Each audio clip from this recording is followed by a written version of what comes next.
வரஹ்மத்துல்லாஹி வபரகாத்துஹு. இன்னல் ஹம்தலில்லாஹ் நஹ்மதுஹு வ நஸ்தஈனுஹு வ நஸ்தக்ஃபிருஹு வ நஊது பில்லாஹி மின் ஷுரூரி அன்ஃபுஸினா வ மின் ஸய்யிஆத்தி அமாலினா. மை யஹ்திஹில்லாஹு ஃபலா முலில்ல லஹு வ மை யுலில் ஃபலா ஹாதிய லஹு. வ அஷ்ஹது அன் லா இலாஹ இல்லல்லாஹ் வஹ்தஹு லா ஷரீக லஹு வ அஷ்ஹது அன்ன முஹம்மதன் அப்துஹு வ ரசூலுஹு. அம்மா பஅத். எல்லாம் வல்ல அல்லாஹ்வுக்கே புகழனைத்தும். அல்லாஹுவின் பேரொருளால் சட்டங்கள் என்ற தலைப்பின் கீழே தொடர்ச்சியாக நாங்கள் பார்த்து வருகிறோம். சொத்துக்கள் திருக்குர்ஆனின் அடிப்படையிலும் நபிகள் நாயகம் ஸல்லல்லாஹு அலைஹி வஸல்லம் அவர்களுடைய வழிகாட்டுதல்களின் அடிப்படையிலும் பிரிக்கப்பட வேண்டும் என்பதை, அதனுடைய முக்கியத்துவத்தை உணர்ந்து எங்களுடைய சொத்துக்களும் எவ்வாறு இறைவனுடைய விருப்பத்தின் அடிப்படையில் பிரிக்கப்பட வேண்டும் என்பதை நாங்கள் இன்ஷா அல்லாஹ் இந்த தொடர் வகுப்பிலே பார்த்து வருகிறோம். இதிலே நாங்கள் ஒரு சொத்துக்குரியவர் அவர் விட்டு செல்கின்ற சொத்தில் எந்தெந்த பங்குகளை வாரிசுதாரர்கள் பெற வேண்டும் என்பதை உதாரணங்கள் மூலமாக பார்த்திருக்கிறோம். மீண்டும் ஞாபகப்படுத்துவதற்காக வேண்டி, ஒருவர் மரணிக்கின்ற நேரத்திலே அவர் சொத்துக்களை வைத்துவிட்டு செல்வதாக இருந்தால், சந்ததிகள் இருந்தால் எவ்வாறு பிரிக்கப்பட வேண்டும் என்பதை நாங்கள் பார்த்திருக்கிறோம். ஆண்களாக இருந்தால் 2 பாகங்கள் செல்ல வேண்டும், பெண்களாக இருந்தால் 1 பாகம் செல்ல வேண்டும் என்பது திருக்குர்ஆனுடைய பொதுவான ஒரு விதியாக இருக்கிறது. அந்த சொத்தை விட்டு சென்றவருடைய தாய்க்கு எவ்வளவு பங்கு போக வேண்டும் என்றால், சந்ததிகள் இருந்தால் 6இல் 1 பங்கு போக வேண்டும், சந்ததிகள் இல்லாவிட்டால் 3இல் 1 பங்கு போக வேண்டும் என்பதையும் பார்த்திருக்கிறோம். சொத்து விட்டு செல்லக்கூடியவருக்கு சந்ததிகள் இருந்தால் மனைவிக்கு எவ்வளவு செல்ல வேண்டும் என்பதையும் நாங்கள் பார்த்திருக்கிறோம். மனைவிக்கு அந்த சொத்தில் சந்ததிகள் இருந்தால் 8இல் 1 பங்கு செல்ல வேண்டும். அதே மாதிரி சந்ததிகள் இல்லாவிட்டால் 4இல் 1 பங்கு செல்ல வேண்டும். இதையும் நாங்கள் பார்த்திருக்கிறோம். ஒரே ஒரு மகள் மாத்திரம் சொத்துக்குரியவளாக இருந்தால் 2இல் 1 பங்கு, அரைவாசி சொத்து அந்த மகளுக்கு சொந்தமாக இருக்கும். அதே போன்று 2 அல்லது 2க்கு மேற்பட்ட பெண்களாக இருந்தால் எல்லா பெண்களுக்கும் 3இல் 2 பங்கு செல்லும். அந்த 3இல் 2 பங்கை அதிகமாக இருக்கக்கூடிய அந்த பெண்கள் பிரித்து கொள்ள வேண்டும் என்பதையும் நாங்கள் பார்த்திருக்கிறோம். இது மாதிரி இன்னொரு இஸ்லாம் சொல்லக்கூடிய ஒரு சட்டம் இருக்கிறது. அதுதான் ஹலாலா என்று சொல்லக்கூடிய ஒரு சட்டம். ஹலாலா என்று சொல்லக்கூடிய சட்டம் என்னென்று சொன்னால், சந்ததிகள் இல்லாத ஒரு நிலையில் அந்த சொத்தை பெறக்கூடிய சகோதரர்கள் இருந்தால் எவ்வாறு சொத்து செல்ல வேண்டும். சந்ததிகள் இருந்தார்கள் என்றால் அந்த சொத்துக்கு உரிமையாளர்களாக சந்ததிகள் வருவார்கள், பெற்றோர்கள் வருவார்கள் என்பதை நாங்கள் பார்த்திருக்கிறோம். அதே மாதிரி திருமண ஒப்பந்தத்தின் அடிப்படையில் மனைவி, மரணித்தவர் கணவராக இருந்தால் மனைவி, மனைவியாக இருந்தால் கணவர் வருவார்.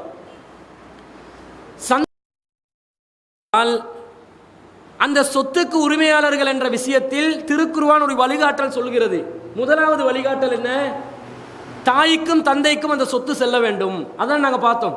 சந்ததி இருந்தால் 1 பங்கு, இல்லாட்டி 1 பங்குன்னு நாங்கள் ஏற்கனவே பார்த்துருக்கிறோம்.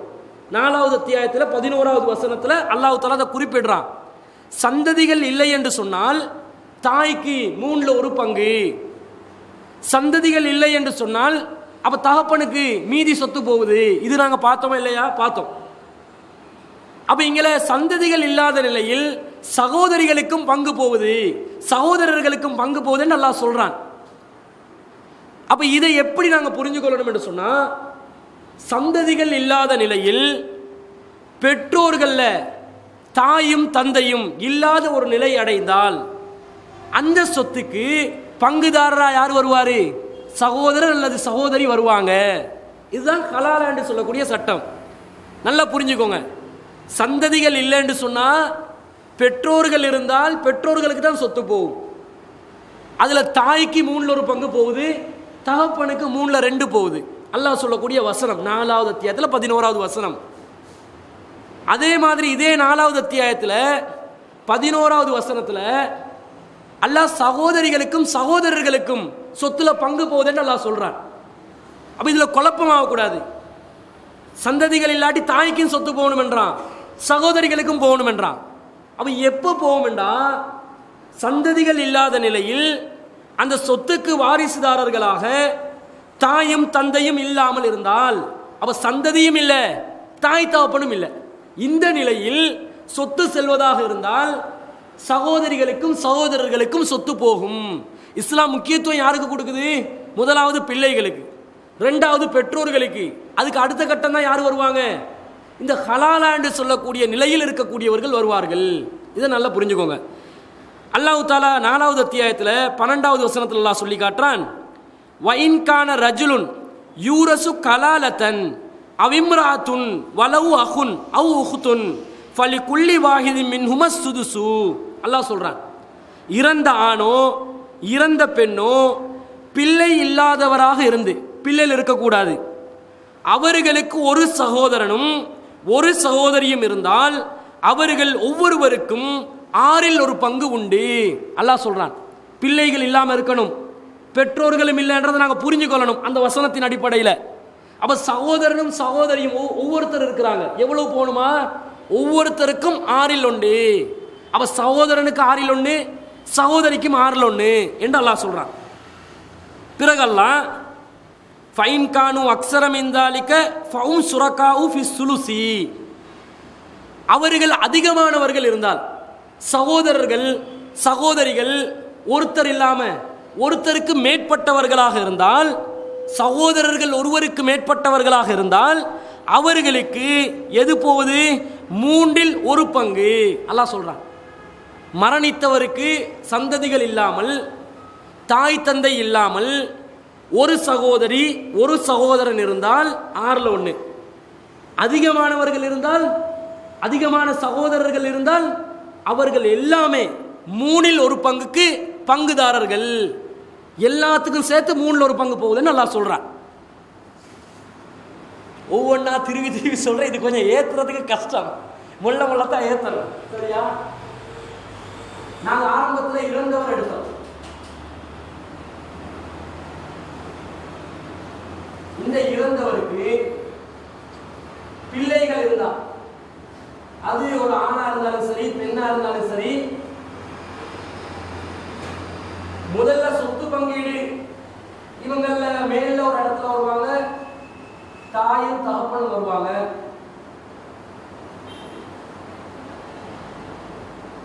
இங்க மனைவி வருவாங்க. இவர் ஆணா இருந்தா மனைவி வருவாங்க, பெண்ணா இருந்தா கணவர் வருவாங்க. இப்படி பார்த்தோம். இப்ப இஸ்லாம் இந்த இந்த கணக்குல எல்லாம் நாங்க பாத்துக்கிறோம். சந்ததிகள் இருந்தா இவங்களுக்கு எவ்வளவு போகும், சந்ததிகள் இருந்தா தாய்க்கு எவ்வளவு போகும், அதே மாதிரி மனைவிக்கு எவ்வளவு போகும், கணவனுக்கு எவ்வளவு போகும், எல்லாம் பாத்திக்கிறோம். இப்ப இஸ்லாம் என்ன நிலையை சொல்லுதுன்னா, இவங்க இல்ல, இந்த சந்ததிகளே இல்ல, இல்லாத நிலையில ஆரம்பம் திருக்குறான் ஒரு வசனம் சொல்லிச்சு, நீங்க இவங்களை பாருங்க, சந்ததிகள் இல்லாத நிலையில் இவங்க இருந்தா இவங்களுக்கு அதை கொடுத்துருங்க. மனைவி இருக்கிறாங்கன்னு வைங்க, மனைவிக்கு சந்ததி இல்லாத நிலையில 4/1 போகும். பெற்றோர்களுக்கு மீதமானத இந்த 4/1 கொடுத்துட்டு மீதி 4/3 மீயுமே, அந்த மீதமானத தாய்க்கு 3/1, தகப்பனுக்கு 3/2 கொடுத்துருங்க. அப்படி இஸ்லாம் ஆரம்பத்துல சொல்லிச்சு. இப்ப என்ன சொல்லுதுண்டா, இங்க கொடுக்கறத பத்தி பேசாம இடையில இந்த குறுக்க வர்றாங்க இன்னும் சில ஆக்கள். இவங்க சகோதர சகோதரிகள், இவங்களை பத்தி இஸ்லாம் பேசுது. இவங்களுக்கு பங்கு கொடுங்க. எப்படி பங்கு கொடுங்க? நீங்க இவங்க சகோதரி ஒருத்தர் இருந்தா 6/1 கொடுங்க, ஒரு சகோதரன் இருந்தா 6/1 கொடுங்க. இவங்க அதிகமானவர்கள், 1க்கு மேற்பட்டவர்கள் இருந்தா எல்லாத்துக்கும், எல்லா சிஸ்டர்ஸுக்கும் எல்லா பிரதர்ஸுக்கும் சேர்த்து நீங்க எவ்வளவு கொடுங்க? 3/1 கொடுத்துருங்க. அதை அவங்க பிரிச்சுக்கிறட்டும் அப்படின்னு இந்த வசனம் சொல்லுது. இந்த கட்டம் மட்டும் நம்ம இப்ப வந்தீங்க. சரியா? அடுத்த வசனத்தை பார்ப்போம். அடுத்தது சூரா நிசால 4வது அத்தியாயத்தில் 176வது வசனம். அதுல அல்லாஹ் தஆலா இந்த இதே சட்டத்தை பற்றி பேசுகிறான். எப்படி பேசுகிறான்? யஸ்தஃப்தூனக, உங்களிடம் ஃபத்வா கேட்கிறார்கள். நபியே, உம்மிடம் வந்து ஃபத்வா கேட்கிறார்கள், மார்க்க தீர்ப்பு கேட்கிறார்கள்.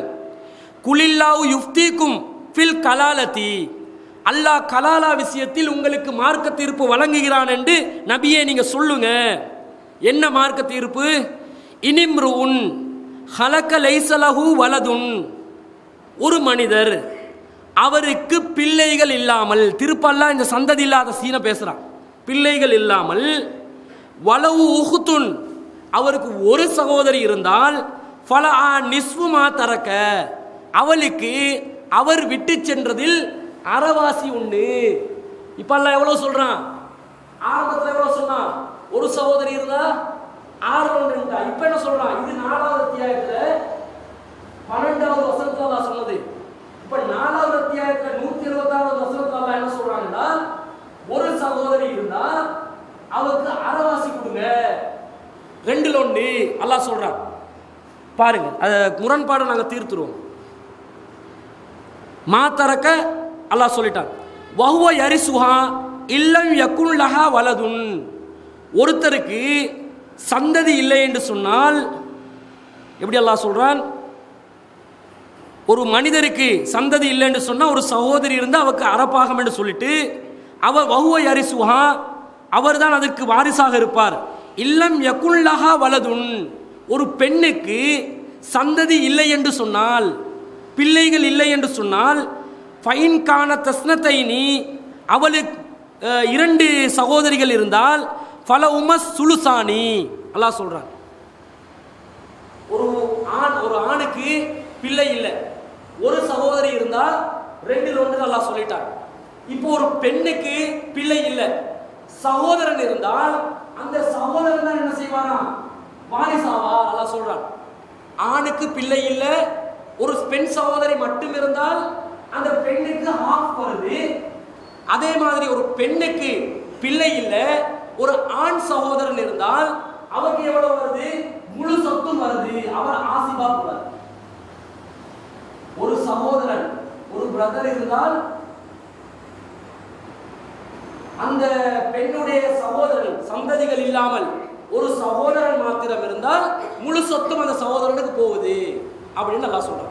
எப்படி அல்லாஹ் அந்த வசனத்தை திரும்ப சொல்றதா இருந்தா, வஹுவ யரிசுஹா இல்லம் யகுன் லஹா வலதுன், ஒரு பெண்ணுக்கு சகோதரிகளே இல்லை என்று சொன்னால், அந்த பெண்ணுக்கு பிள்ளைகளே இல்லை என்று சொன்னால், அந்த பெண்ணுக்கு இருக்கக்கூடிய ஆண் சகோதரன் தான் ஒட்டுமொத்த சொத்துக்கும் வாரிசாக இருப்பார் அப்படி சொல்றான்.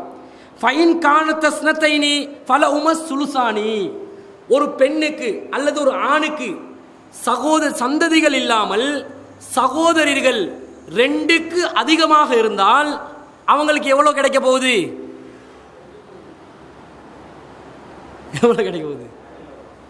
3ல் 2. சுலுசானி 3ல் 2.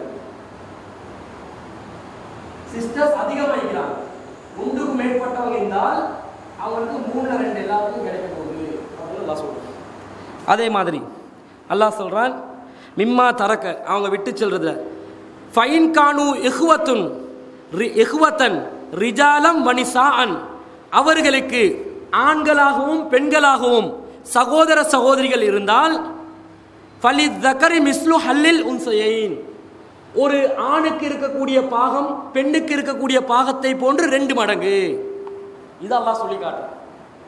ஒரு ஆணுக்கு சந்ததி இல்லை, ஒரு பெண்ணுக்கு சந்ததி இல்லாமல் ஒரு சகோதரன் இருந்தால் அவர் தான் முழு சொத்துக்கும் வாரிசாகும். ஒரு பெண்ணுக்கு சந்ததி இல்லாமல் சகோதரன் இருந்தால் முழு சொத்துக்கும் அவர் வாரிசாகிறார். ஒரு ஆணுக்கு சந்ததி இல்லாமல் ஒரு சகோதரி இருந்தால் ஹாஃப் கிடைக்குது.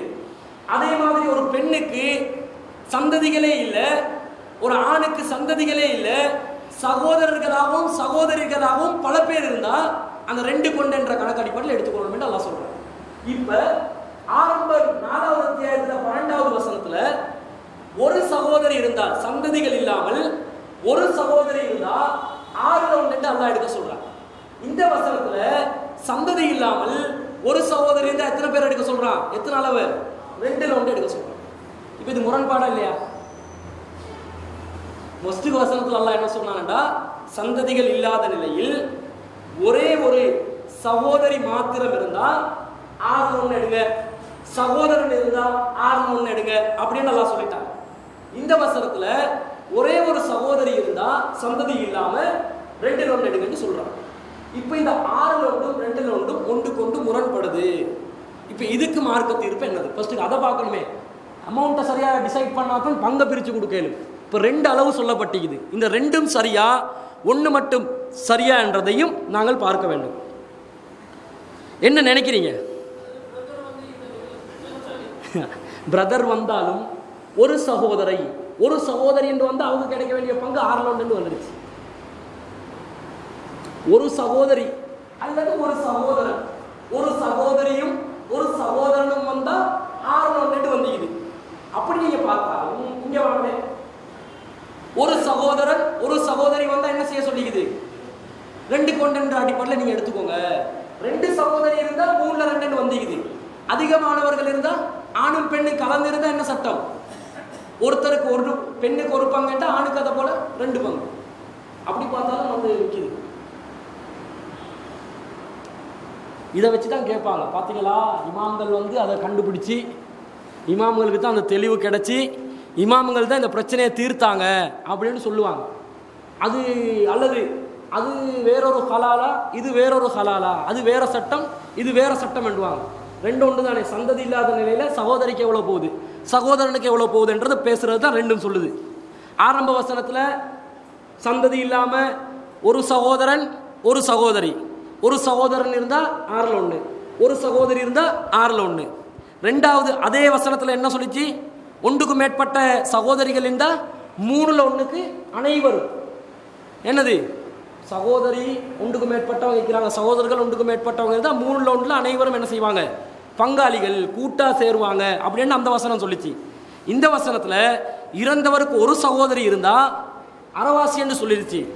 இறந்தவருக்கு 2 சகோதரிகள் என்று சொன்னா 1க்கு மேற்பட்ட சகோதரிகள் என்றா 3ல் 2 என்று சொல்லிருச்சு. இறந்தவருக்கு சகோதரிகளும் சகோதரர்களும் சேர்ந்து இருப்பாங்கன்னு சொன்னா ஆணுக்கு கிடைக்கிற பங்கு பெண்ணுக்கு கிடைக்க போற பங்கு மாதிரி 2 மடங்கு அப்படின்னு சொல்லிருச்சு. அதே மாதிரி ஒரு சகோதரன் மட்டும் இருந்தா அவர் தன் மொத்த சொத்துக்கும் உரிமையாளர், இந்த வசனம் சொல்லுது. அப்ப எப்படி இந்த முரண்பாடை தீர்க்கிறேன்னு சொன்னா, புகாரியில 4605வது ஹதீஸ். இந்த ஹதீஸ்ல என்ன வருதுன்னு சொன்னா, ஆகிரு ஆயத்தின் நஸலத் ஹாத்திமத்து சூரத்தின் நிசாஇ, கடைசியா அருளப்பட்ட வசனம் என்னன்னு சொன்னா சூரா நிசாவுடைய இறுதி வசனம். இந்த வசனம் தான் கடைசியா அருளப்பட்டது. அப்ப இந்த சட்டம் என்னது? கேன்சல், மாற்றப்பட்டுருச்சு.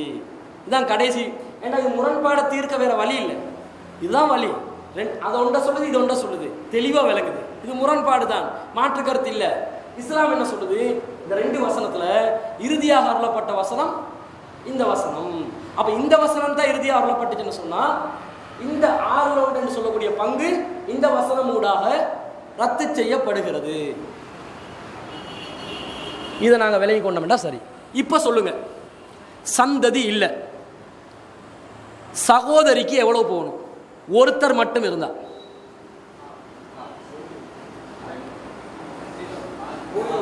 2ல் 1, 6ல் 1, 3ல் 1 எல்லாம் வருது. அறவாசி என்ன? அந்த வசனத்தை பாருங்க, தெளிவா அல்லாஹ் சொல்றான். இனிம்ருஹுன் ஹலக்க லைஸலஹு வலதுன், ஒரு மனிதர் அவருக்கு சந்ததி இல்லாமல், வலவு உஹ்துன், அவளுக்கு ஒரே ஒரு சகோதரி இருந்தால், ஃபலஹா நிஸ்பு மா தரக்க, அவர் விட்டு சென்றதில் அறவாசி அவளுக்கு சொந்தம். இப்ப எவ்வளவு அறவாசி என்று விளங்குது. வஹுவ யரிசுஹா இல்லம் யகுல்லஹா வலதுன், ஒருத்திக்கு சந்ததி இல்லாமல், சரியா, சந்ததி இல்லாமல் ஒரே ஒரு சந்ததி இல்லாமல் இருக்கிற நிலையில் ஒரு மனிதர் இருக்கிறார், ஒரு சகோதரர் இருக்கிறார். அவருடைய ஒரு மனிதர் இருக்கிறார், அந்த மனிதருக்கு சந்ததிகள் இல்லை, சந்ததிகள் இல்லாத நிலையில் சகோதரி ஒன்று இருந்தால் அறவாசி போகுது, சந்ததி பறக்கும். சந்ததி இல்லாத நிலையில் ஒரு பெண் இருக்கிறா, சந்ததி இல்லாத நிலையில் அவனுக்கு ஒரு சகோதரன் இருந்தால் எவ்வளோ போகுது? ஃபுல்லும் போகுது. சகோதரனுக்கு எப்பயும் போகிற நேரம் பெண்ணை விட டபுள் மடங்கு போகுது. பாருங்க, அந்த மனைவி இருக்கிறா, ஒரு பொம்பளை இருக்கிறா, ஒரு பெண்மணி இருக்கிறா, அந்த பெண்மணிக்கு சந்ததி இல்லாமல் சகோதரன் இருக்கிற நேரத்தில் முழு சொத்தும் அவனுக்கு சொந்தமாகுது. ஒரு பெண் இருந்து ஒரு ஆண் இருந்து அந்த ஆணுக்கு சந்ததி இல்லாமல் ஒரு பெண் சகோதரியாக வர்ற நேரத்தில் ஆஃப் தான் போயிட்டு சேருது. எப்பயும் பெண்களுக்கு கிடைக்க வேண்டிய பங்கு அறவாசியில் வந்து நிற்கிது. எல்லா இடத்துலையும் பாருங்க, நீங்கள் பெண்ணுக்கு கிடைக்க வேண்டிய பங்கு அறவாசியில் வந்து நின்றும். அது வரும் அந்த ஹாஃபுக்கு என்னென்ன மாதிரி பங்கு, அது உதாரணம் பார்க்க போல பிரிகிறது நாங்கள் காட்டுவோம். ஃபர்ஸ்ட்டுக்கு இந்த வசனம் சொல்லக்கூடிய சட்டத்தை விலையும் கொள்ளணும். அப்போ ஹலாலா என்றால் என்ன? சந்ததி இல்லாத நிலை. சந்ததி இல்லாத நிலையில் யாராவது மரணித்தால் அவர்களுக்கு சகோதரிகள் இருந்தால், ஒரு சகோதரியாக இருந்தால் அறவாசி போகுது, 2 சகோதரி அல்லது அதுக்கு மேற்பட்டவங்களாக இருந்தால் 3/2 பங்குல எல்லாரும் கூட்டு சேர்றாங்க. அதே மாதிரி ஒரே ஒரு சகோதரன் மட்டும் இருந்தால் முழு சொத்துக்கும் அவர் சொந்தக்காரராக மாறுறாரு. விளங்குதா? இந்த மாதிரி நாங்கள் இந்த வசனத்தை புரிஞ்சு கொண்டோம்னு சொன்னோம். அதே மாதிரி சகோதரர்களும் சகோதரிகளும் கலந்து இருந்தாங்கன்னு சொன்னால் எப்படி வருது? இவங்களுக்கு 2 பங்குண்டு அவங்களுக்கு 1 பங்கு, இப்படி என்று வருது. இது ஹலாலா என்ற அந்த செய்தியில் நாங்கள் பார்க்குறோம். இப்போ சில உதாரணங்களை பார்ப்போம்.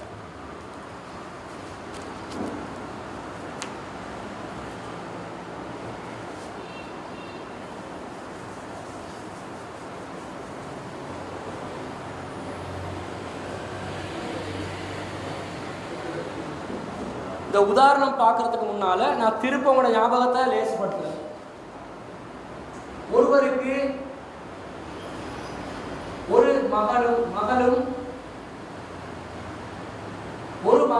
மகனும் இருந்தால், ஒரு டாட்டர் ஒரு சன், இவங்களோட சொத்தை எப்படி பங்காவது? இவங்களுக்கு கொண்டா இவருக்கு 2. சந்ததிகள் இருக்கும் நிலையில், சந்ததிகள் இருக்கும் நிலையில் இருக்கும்போது தாய்க்கு எவ்வளவு கிடைக்கும்? சந்ததிகள் இருந்தால் தாய்க்கு 6. சந்ததிகள் இருந்தால் தகப்பனுக்கு 6. சந்ததிகள் இருந்தால் மனைவிக்கு, சந்ததிகள் இருந்தால் கணவனுக்கு எவ்வளோ? இப்போ மணக்கண்ணிலே சொல்லலாம், இவங்க 8 லோண்டா இவங்களுக்கு 4 லோண்டு, ஏன்டா இவங்களுக்கு கிடைக்கிறது கூட அவங்களுக்கு கிடைக்கணும். விளங்குதா? அந்த கணக்கில் எவ்வளோ சொல்லு. சந்ததிகள் இல்லாத போது, சந்ததிகள் இல்லாத போது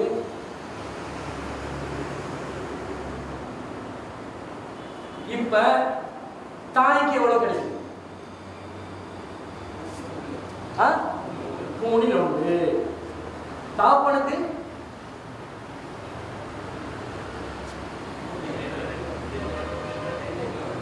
2/1. தாப்பனுக்கு கிடைக்கக்கூடியது 2 லோண்டா?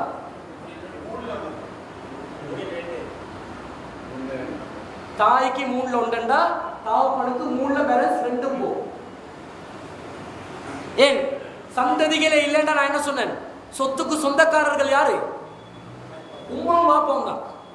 சந்ததிகளே இல்லை, யாரு வந்து நிற்பாங்க சொத்துக்கு? இவங்க தான் சொந்தக்காரர்களாக வந்து மெயினாக நிற்பாங்க. சரி, சந்ததிகள் இல்லை, சரி, ஆனா மனைவி இருக்கிறாங்க. இப்ப எவ்வளவு வந்து சேரும் மனைவிக்கு?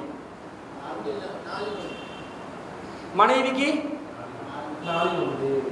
ஏனென்றா இந்த 8 லோண்டை விட 2 மடங்கு வரணும். 8 லோண்டோட 2 மடங்கு தான் 4 லோண்டுன்றது. 8 லோண்டோட அரிக்காவாஸ், 4 லோண்டோட காவாஸ்.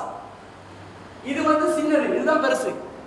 சந்ததிகள் இல்லாம இருக்கிற நேரத்தில் இவங்களோட பங்கு கூடும்.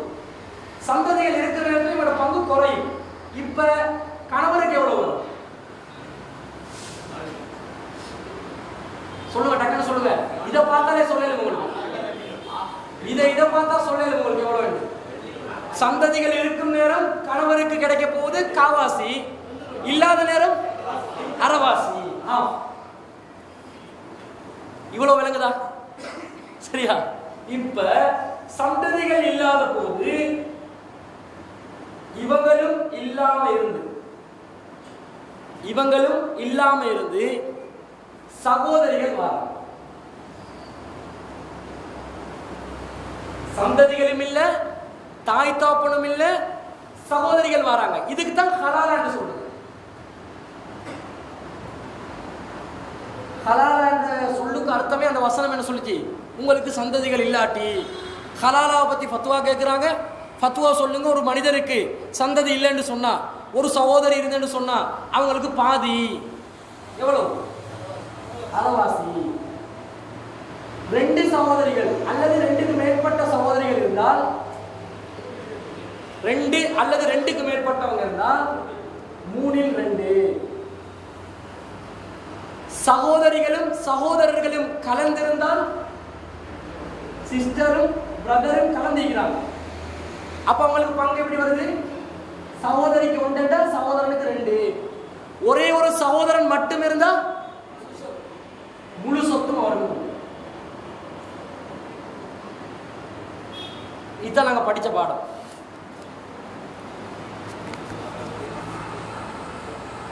ஒரு மகளும் ஒரு மகனும் இருந்தா 1க்கு 2.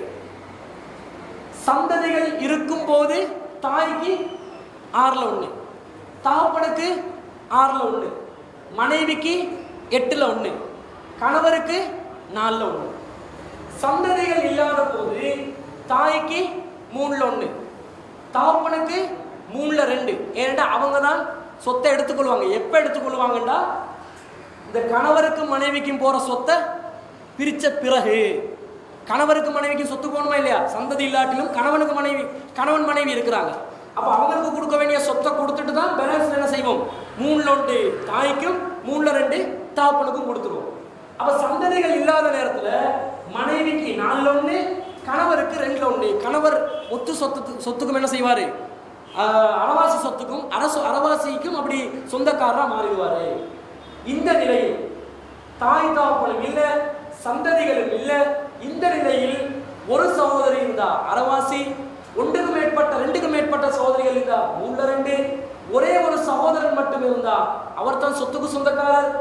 சில சகோதரர்களும் சகோதரிகளும் கலந்து இருந்தா ஒரு சகோதரிக்கு கிடைக்கிற மாதிரி 2 மடங்கு சகோதரனுக்கு போயிட்டு சேரணும். சரியா? இப்ப கணக்குக்கு வரும்.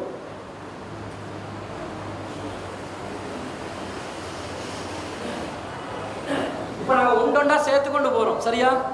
கணக்குல ஒவ்வொன்றா சேர்க்கிறோம். இப்ப ஒரு பெண்மணி மரணிக்கிறார், ஒரு பெண் மரணிக்கிறார், பெண் ஒன்று மரணிக்கிறார். இவங்களுக்கு ஒரு கணவன் இருக்கிறார்.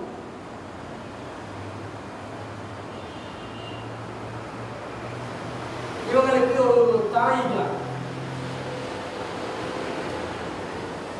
தகப்பன் இருக்கிறார், பிள்ளைகள் இருக்கிறார்.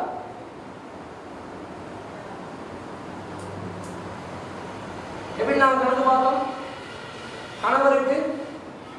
கணவருக்கு கொடுக்க வேண்டிய பாகத்தை எப்படி பார்க்கணும்?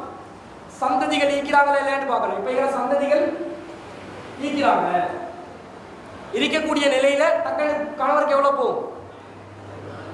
சந்ததிகள் இருந்தால் 4ல் 1. தாய்க்கு சந்ததிகள் இருந்தால் 6ல் 1, தகப்பனுக்கும் 6ல் 1. இந்த கணக்கு கொடுத்துட்டு மீதமுள்ள கணக்குல ஆணுக்கு 2 மடங்கும் பெண்ணுக்கு 1 மடங்கும் கொடுக்கணும். சரியா? இப்ப இங்க சந்ததிகள் இல்லாம போறாங்க, சந்ததிகள் இல்ல. இப்ப என்ன நிலை? கணவருக்கு எவ்வளவு வரணும்? அரைவாசி. தாய்க்கு எவ்வளவு வரும்? 3ல், தகப்பனுக்கு 3ல் 2. இப்போ ஒரு சகோதரி இருக்கிறாங்க, இவங்களுக்கு எவ்வளவு வரும்? எவ்வளவு வரும்? எவ்வளவு வரும்? ஒரு சகோதரி மட்டுமே இருந்தா எவ்வளவு? நீங்க என்ன சொல்றீங்க? சொல்லுங்க, நம்ம பதில் சொல்லுங்க. பின்னுக்கு இவங்களுக்கு வராது. ஏன் வராது? இவங்க ஈக்க போகல, இவங்களுக்கு வர இயலாது. அதான் கொஸ்டின் மார்க் போட்டீங்க. அதுக்குதான் உங்ககிட்ட பதில் கேட்கல, அதுக்கு வராது. இப்ப பாருங்க,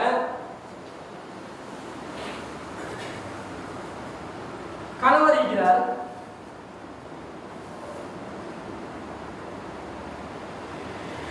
ஒரு 2 சகோதரிகள், இறந்த பெண் மனைவி இறக்கிறார், கணவர் இருக்கிறார், அந்த மனைவிக்கு 2 சகோதரிகள் இருக்கிறாங்க.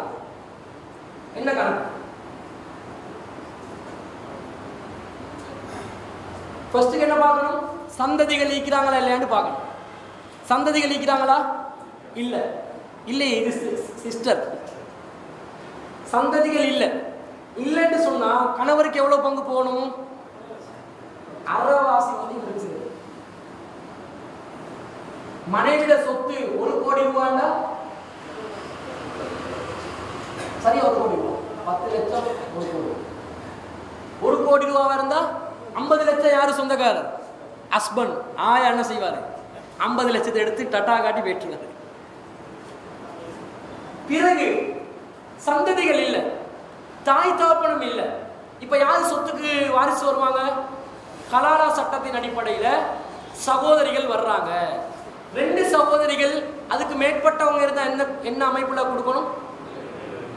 3 2. அப்ப மீதமுள்ள 50 லட்சத்துல 3 2 எவ்வளவு போகுது? இது பிரிக்கிறதுக்கு லேசா இருக்கிறதா 1 கோடி 20 லட்சம்.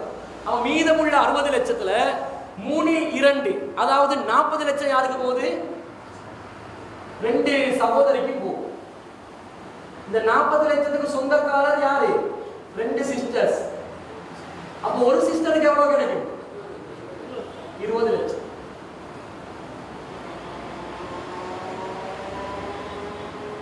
பாப்பா எவ்வளவு எடுத்து போறாரு? பாப்பா இல்ல, கணவர் எவ்வளவு எடுத்து போறாரு? 60 லட்சம். மாத்திரமே 1 20 60 லட்சம். சகோதரிக்கு எவ்வளவு வருது?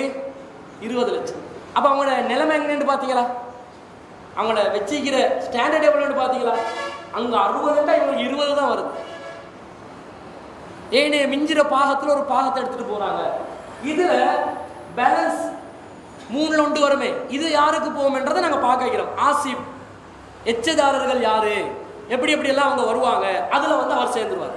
இப்ப இந்த கலாலா விளக்கப்படுத்துறதுக்காக எப்படி போறாரு? சில உதாரணங்கள் இப்ப பார்ப்போம் கண்டிப்பா.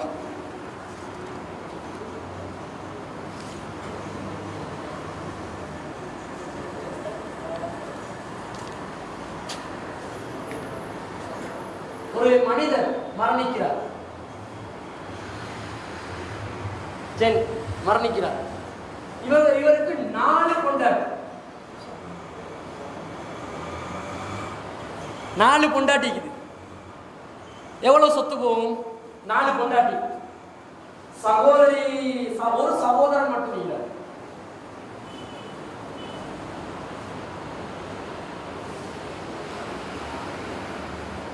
எவ்வளவு போகும்? 4 பொண்டாட்டிக்கு எவ்வளவு போகும்? உடனே என்ன பார்க்கணும்? மரணித்தவருக்கு சந்ததிகள் இருக்கிறாங்களா? இல்லைண்டா மனைவிக்கு எவ்வளவு போகும்? சந்ததிகள் இல்லாட்டி 4ல் அவருக்கு 2ல் 1, பொண்டாட்டிக்கு 4ல் 1. இந்த 4ல் 1ன்றது என்னது? இந்த 4 பேருக்கு கேட்டா இப்படி 4ல் 1, மறுபடியும் 4ல் 1 இப்படியா? இல்லாட்டி ஒட்டு மொத்தம் 4 மனைவிக்கு 4ல் 1? 4 மனைவிக்கு 4ல் 1. அவங்களுக்கு கிடைக்கிறது அவங்க 4 பேர் என்ன செய்யணும்? சமமா பிரிச்சுக்கணும். பலதார மனம் முடித்தவர்களுடைய சொத்தை அப்படிதான் பிரிக்கணும். சிலவங்க எப்படி சொல்லி கொடுப்பாங்கன்னா, சொத்தை 4 ஃபர்ஸ்ட்டுக்கு 4 பிரிச்சு இவட ஒன்னாவது ஏ என்ற மனைவிக்கு எத்தனை பிள்ளைகள் அப்படி பிரிக்கணும், பி என்ற மனைவிக்கு எத்தனை பிள்ளைகள் அதை பிரிக்கணும், சீட மனைவிக்கு பிள்ளைகள் அவர்கிட்ட வேற வேற அப்படி வராது. 4 மனைவிக்கு உரிய பங்கு 4ல் 1 தான். அப்ப இவட பிள்ளை ஏ என்ற மனைவிக்கு பெற்றிருந்தாலும், பி என்ற மனைவிக்கு பெற்றிருந்தாலும், சிக்கு பெற்றிருந்தாலும், டிக்கு பெற்றிருந்தாலும், ஏ பி சி டி 4 பேருக்கு பெற்றிருந்தாலும் பிள்ளைகள் வந்து எந்த கணக்கில் வருவாங்க? அவட பிள்ளை இவட பிள்ளைன்னு பார்க்கல, எல்லாம் இவட பிள்ளை என்ற அடிப்படையில் எத்தனை சந்ததிகள் வருவாங்களோ இத்தனை சன் இத்தனை டோட்டர் எடுக்கிறார். 10 சன் 24 டோட்டர். ஒரு சமுதாயத்தை பெத்தெடுத்து போயிட்டு சமுதாயத்துக்கே சொத்து பங்குன்ற மாதிரி பங்குட்டு தான் இருக்குது. இவர் 10 பேருக்குன்னா 10 தலைன்னு பார்க்கணுன்னா 20, இது 24 தலை, எல்லாம் 44 பங்கா இந்த பேலன்ஸ் பிரிக்கணும். 4ல் 1 பங்கு சொத்து மனைவிக்கு கொடுத்தோம்னு வைங்க, 4 கோடி ரூபாயில் 1 கோடி ரூபாய் மனைவிக்கு, 4 மனைவி 1 கோடி ரூபாய் பிரித்து கொள்ளணும். 25 லட்சம் 25 லட்சம் 25 லட்சம் 25 லட்சம் 4 பேர் பிரித்து கொள்வாங்க. மீதி 3 கோடி ரூபாவை என்ன செய்வாங்க? 44 பிரித்து அந்த 44ல் ஒவ்வொரு பிள்ளைக்கு 2 2 2 ஆம்பளைண்டா ஒரு தலைக்கு 2 வீதம், 2 2 2 2 10 பிள்ளைகளுக்கு 2 2 2 2 கூப்பிட்டு கொடுக்க வேண்டியது. பொம்பளை பிள்ளைகளுக்கு 1 வேணும். அந்த 44ல் 1 1 பார்த்து 24க்கும் 1 1 கொடுக்க வேண்டியதா. மீத 44 லட்சம் ரூபா மிஞ்சிச்சுன்னு சொன்னால் ஒரு ஆணுக்கு ஒரு பொடியன் வருவார்ன்னு சொன்னால் அதை 44 பிரிச்சோம்னா 1 லட்சம் வரும். 1 லட்சம் வீதம் ஒரு தலைக்கும். இந்த பெண்களுக்கு வந்து 50,000 வீதம் வரும். ஒரு உதாரணத்துக்கு விளங்குறதா இருந்தது. இப்ப இவர் 4ல் 1 பார்த்தாச்சு, சரியா? இவருக்கு சந்ததிகள் யாராவது இருக்கிறாங்களா? சந்ததிகள் யாருமே இல்லை. சந்ததிகள் இல்ல. பெற்றோர்களும் இல்லை.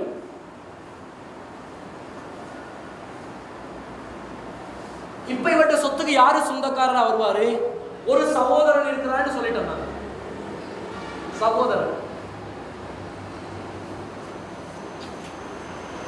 சகோதரன் ஒருத்தர் வந்தா எப்படி கணக்கு போட்டோம்? பேலன்ஸ் அனைத்துக்கும் சொந்தக்காரர். இவருக்கு எவ்வளவு வந்து சேரும்? அப்ப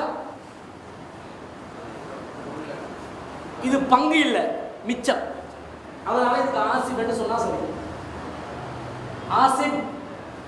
ஆசிப் நான் பேசவே இல்லை, ஆசிப்னு தான் பேசுறேன். சிலவங்க ஆசிப் சொன்னதான் சொல்லிக்கிறாங்க. ஆசிப் மீதம் உள்ளது அனைத்தையும் இவர் எடுத்துக்கொள்வாரு. இத நாங்க இப்ப ஹதீஸ்ல வரக்கூடிய ஒரு பாகப்பிரிவினைக்கு போவோம். இப்ப விளங்கிச்சா? ஹலாலாண்ட என்னென்று விளங்கிச்சா? எப்படி பிரிக்கணும் என்றது விளங்கிச்சா? சரி, ஒருத்தர்கிட்ட கேட்போமா? கோவிச்சு கொள்வாங்களா யாரும்? இல்லை. ஏண்டா இது விலக்கி கொண்டு போனால் பார்க்குறவங்க கூட, சிடிகள் நாளைக்கு பார்க்குறவங்க கூட திருப்பி ரிப்பீட் பண்ணுற நேரம் இந்த மனசில் பதிஞ்சிடும். நாங்கள் கணக்கு போட்டோம். எப்படி கணக்கு போட்டோம்? ஆண்களும் பெண்களுமாக சந்ததிகள் இருந்தால் ஒரு பெண்ணுக்கு கிடைக்கிற மாதிரி 2 பாகம் ஆணுக்கு போகணும். 1க்கு 2 என்ற கணக்கு. சந்ததிகள் இருந்தால் தாய்க்கு எவ்வளோ போகுது? 6ல் 1, தகப்பனுக்கு 6ல் 1. சந்ததிகள் இல்லாட்டி தாய்க்கு 3ல் 1, தகப்பனுக்கு 3ல் 2, பேலன்ஸை பெற்றும். சந்ததிகள் இருந்தால் கணவருக்கு 4ல் 1, மனைவிக்கு 8ல் 1. சந்ததிகள் இல்லாவிட்டால் கணவருக்கு 2ல் 1, மனைவிக்கு 4ல் 1. ஒரே ஒரு பொம்பளை புள்ள மட்டும் இருந்தால் சொத்துல பாதி ஆஃப் அவருக்கு சொந்தம். 2 பெண்கள் அல்லது 2க்கு மேற்பட்டவங்க இருந்தால் 3ல் 2க்கு அவங்க சொந்தக்காரர்கள். அதே மாதிரி ஆண்களும் பெண்களுமாக கலந்திருந்தால் 1க்கு 2 என்ற வீதத்தில் எடுத்துக்கொள்ளணும். சந்ததிகள் இல்லாவிட்டால் தாயும் தாப்பனும் சொந்தக்காரர்களாக மாறிடுவாங்க. தாய் தாப்பன் இருந்து சந்ததிகள் இல்லாவிட்டால், சந்ததிகள் இல்லாமல் தாய் தாப்பனும் இல்லாமல் போனால் யார் வந்து சேர்ந்துருவாங்க? சகோதரிகள் அல்லது சகோதரர்கள் இருந்து சேருவாங்க.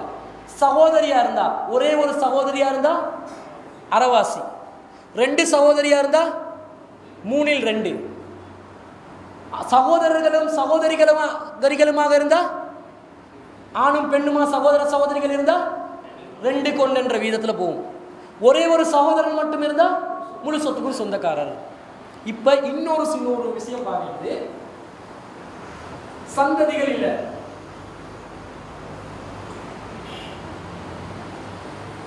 சந்ததிகள் இல்லை. தாய்க்கு எவ்வளவு போகும்? 6. தகப்பனுக்கு 6.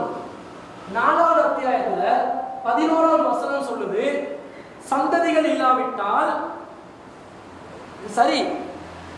அதே மாதிரி சகோதரர்கள் இருந்தால்,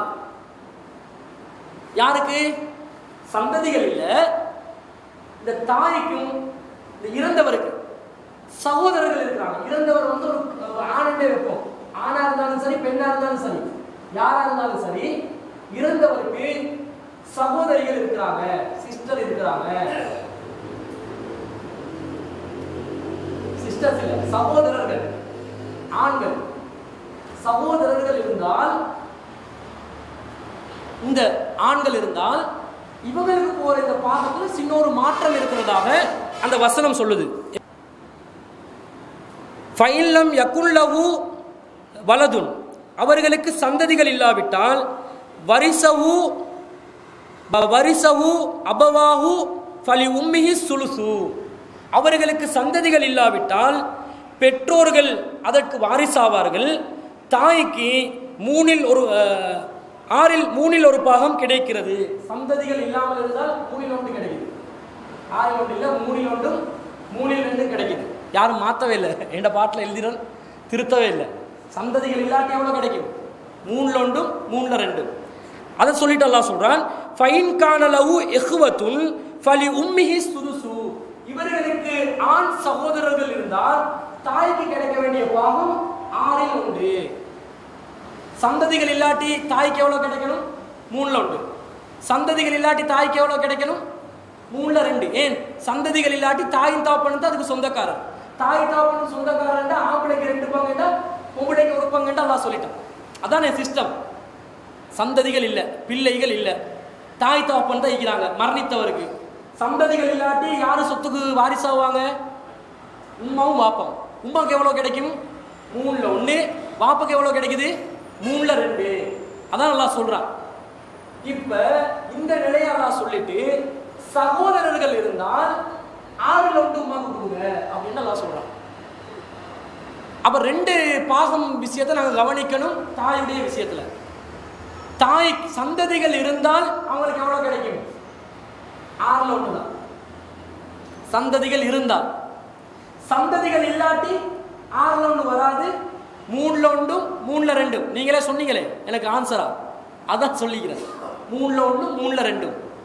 ஆனால் சந்ததிகள் இல்லாட்டிலும் சகோதரர்கள், 1க்கும் மேற்பட்ட சகோதரர்கள் மரணித்தவருக்கு இருந்தா தாய்க்கு 6ல் 1 கொடுங்க, மீதத்தை யாருக்கு கொடுத்துடணும்? தகப்பனுக்கு கொடுத்துடணும். அப்ப தகப்பனுக்கு 6ல் 5 வரும். இது சின்னொரு கவனிக்க வேண்டிய ஒரு விஷயம். சகோதரர்கள் ஈக்கிற நேரத்தில் பெற்றோர்களுடைய பாகத்தில் சின்னொரு மாற்றம் நடக்குது. சந்ததிகள் இல்லாத நேரத்தில் பெற்றோர்களுக்கு கிடைக்கக்கூடிய பாகம் 3ல் 1, 3ல் 2. சந்ததிகள் இருக்கக்கூடிய நிலையில பெற்றோர்களுக்கு கிடைக்கக்கூடிய பாகம் 6ல் 1, 6ல் 1. 2 பேரு குழப்பமா வச்சா பாருங்க, திருப்பி சொல்றேன். ஒருத்தர் மரணிக்கிறார், ஆணோ பெண்ணோ மரணிக்கிறார். கணவர் இருந்தால் கணவருக்கு எவ்வளவு போகும்? கணவர் இருக்கிறார், தாய் இருக்கிறார், தகப்பன் இருக்கிறார், ஒரு ஆம்பளை புள்ள, ஒரு பொம்பளை புள்ள. இவங்களுக்கு வர வேண்டிய பாகத்தை சொல்லுங்க எனக்கு. கணவருக்கு எவ்வளவு வரணும்? சந்ததிகள் இருந்தால் கணவனுக்கு 4ல் 1. சந்ததிகள் இருந்தால் தாய்க்கு 6ல் 1. சந்ததிகள் இருந்தால் தந்தைக்கு 6ல் 1. இவங்களுக்கு மீதம் உள்ளதை 2 கொண்ட அடிப்படையில் எடுத்துக்கிறோம். சரியா? இப்ப சந்ததிகள் இல்லாம போறாங்க. இல்லாம போகல கணக்கு எப்படி? கணவருக்கு அரைவாசி, தாய்க்கு 3ல் 1, தகப்பனுக்கு 3ல் 2. ஏன்னா மீதமுள்ள சொத்தை தாய் 1 மடங்கு எடுத்துக்கொள்வார், தகப்பன் 2 மடங்கு எடுத்துக்கொள்வார். இத்தனை சிஸ்டம். சரியா? இப்ப சந்ததிகள் இல்லை, இதே நிலைதான் இருக்குது. சந்ததிகள் இல்லை. ஆனால் சகோதரர்கள் இருக்கிறாங்க. இவருக்கு சகோதரர்கள், இந்த லேடி மரணிக்கிறாவே அவருக்கு சகோதரர்கள் ஒன்றுக்கு மேற்பட்டவங்க இருக்கிறாங்க, பிரதர்ஸ். ஒன்றுக்கும் மேற்பட்ட சகோதரர்கள் இருந்தால் இப்ப இவங்களோட பங்கு எவ்வளவு வரணுமா? உமாக்கு 6 மீதம் உள்ளது வாப்பாக்கு 6-5 வாப்பாக்கு. இதையும் எங்களோட சிந்தனையில் என்ன செய்யணும், வச்சுதான் நாங்க பாகம் பிரிக்க வேண்டும். இது நாங்க பார்க்கணும். அடுத்த ஒரு உதாரணம், ஹதீஸ்ல வரக்கூடிய ஒரு செய்தி. ஒரு மனைவி 2 பெண் மக்களும் உடன் அதோட உடன் பிறந்த சகோதரர். ஒரு மனிதர் மரணிக்கிறார், ஒரு ஜென் மரணிக்கிறார், இதற்கு ஒரு மனைவி வைஃப், அதே மாதிரி 2 பெண் மக்கள்.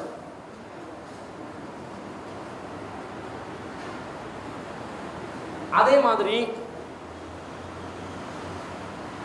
ஒரு சகோதரர்.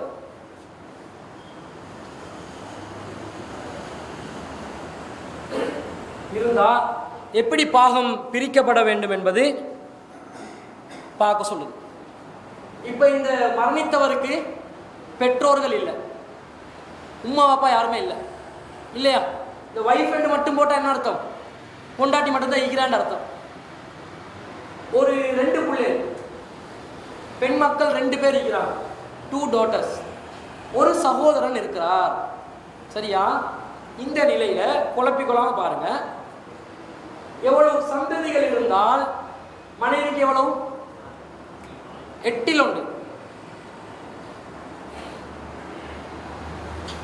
2 பெண் குழந்தைகளுக்கு எவ்வளவு பாகம் போகணும்? 3/2. இந்த 2 பேருக்குமே 3/2. இப்ப கணக்க போடுங்க. 8/1 3/2 24 வருதா? பொதுவே 12 வருமா? 24. 24 8 3 3 3. 24 8 3 3 2 இல்ல 24 3 8 8 2 14. எவ்வளவு வருது இப்ப? 19. 24 19 24. இப்ப என்ன எவ்வளவு பேலன்ஸ் ஆகுது? சொத்துல என்ன பங்கு எவ்வளவு பேலன்ஸ் ஆகுது? 24ல 5 பங்கு பேலன்ஸ் ஆகுது.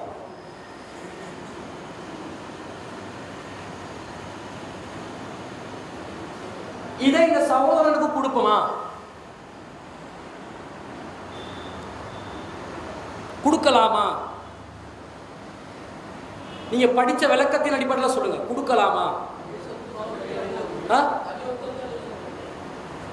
கொடுக்கலாமா? கொடுக்க முடியாது.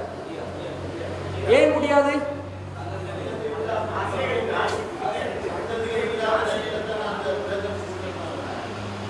ஹதீஸ்ல விளக்கம் வருது, இந்த மீதத்துக்கு இவர் தான் சொந்தக்காரர். இப்ப திருப்ப ஹலாலாவா குழப்பிக்கொள்ளாதீங்க.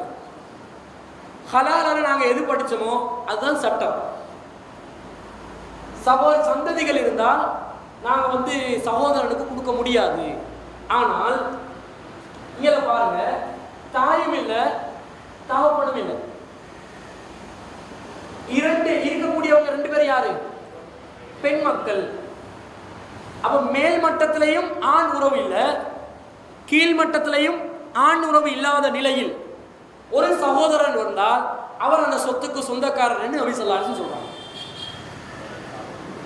அப்ப நீங்க பெற்றோர்களும் பிள்ளைகளுடைய விஷயத்துல யாரை கவனிக்கணும் என்றால், தகப்பனையும் கீழே வரக்கூடிய மகனையும் இவரை கவனிக்கணும்.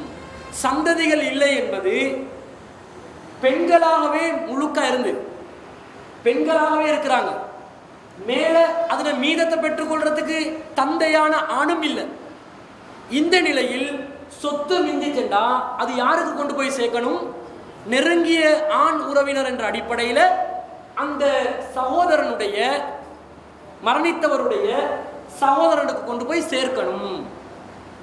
ஹலாலாவுடைய சட்டம் சந்ததிகள் இல்லாமல் இருக்க வேண்டும், பெற்றோர்களும் இல்லாமல் இருக்க வேண்டும், தந்தை இல்லாமல் இருக்க வேண்டும். சரியா? அந்த பெற்றோர்கள்ல தந்தையைத்தான் பார்க்குது. தாய் என்றதை விட தந்தையைத்தான் மெயினா பார்க்குது. இங்க சகோதர மகள்கள் என்றதை விட மகனை பார்க்குது. இங்க 2 சகோதரிகள் மகள்கள் இருந்து 2 பெண் பிள்ளைகள் இருந்து மேல தகப்பன் வந்தாரு வைங்க, அப்ப இவர் வந்து சொந்தக்காரராக மாட்டாரு. அப்ப யாரு சொந்தக்காரர்? இந்த பேலன்ஸுக்கு இவர் வந்து சேர்ந்துருவார். அந்த சகோதரி அந்த சந்ததிகள் விட்டு செல்லக்கூடிய சொத்துல ஒரு பங்குக்கு வந்து அவங்க சேர்ந்துருவாங்க. எச்சதாரர் என்ற அடிப்படையில், பங்குதாரர் என்ற அடிப்படையில் அல்ல. ஏனென்றால் சந்ததிகள் இருந்தால் தகப்பனுக்கு எவ்வளவு போகணும்? 6/1. இந்த பங்கை கொடுக்கணும். அங்க கொடுத்து பேலன்ஸ் ஆகினால் அந்த பேலன்ஸ் யாருக்கு கொண்டு போயிட்டு சேர்க்கணும்? திருப்பி தகப்பனுக்கு தான் கொண்டு போயிட்டு சேர்க்கணும். இந்த மாதிரி கட்டங்கள்ல தகப்பன் வந்தா பங்குதாரர் என்ற அடிப்படையிலையும் அவருக்கு சொத்து வரும். எச்சதாரர் என்ற அடிப்படையிலும் அவருக்கு சொத்து வரும்.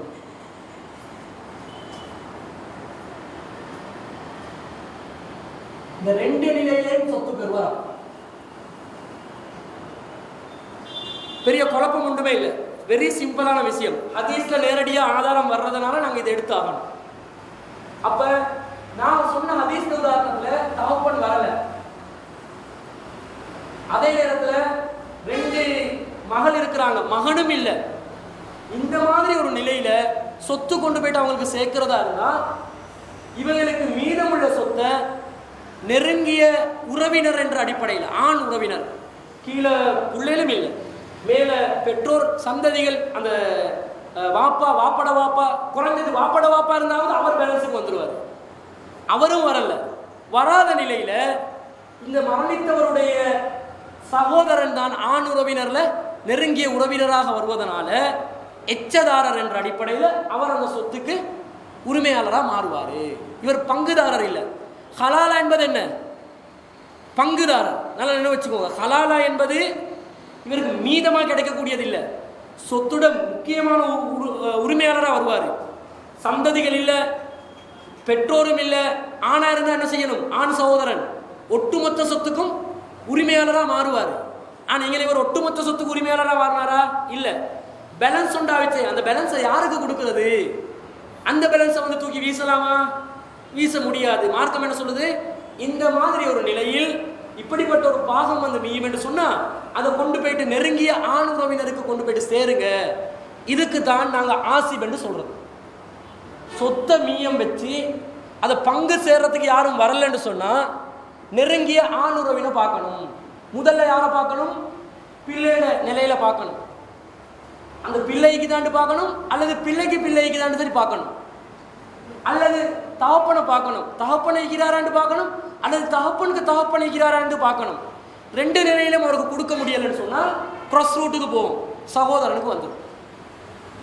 இந்த நிலையில அந்த சொத்து போய் சேரணும்னு இஸ்லாம் சொல்லுது. இது புகாரியில திருமிதியில 2018வது ஹதீஸ். இன்னொரு உதாரணம், இதுக்கு வந்து ஆசிப் என்று நாங்கள் சொல்லுவோம். அப்ப நாங்கள் கலாலாவையும் பார்க்கிறோம், இப்ப ஆசிபையும் பார்த்து கொண்டு வரோம். சரியா? இன்ஷா அல்லாஹ் அது கொஞ்சம் நீங்க திருப்பி இதை பார்த்தீங்கன்னா உங்களுக்கு விளங்கும். அடுத்தது இன்னொரு உதாரணம் ரசூலுல்லாஹ் சொல்றாங்க. இறந்தவருக்கு மகள், ஒருத்தர் இறக்கிறார், ஒரு மகள்,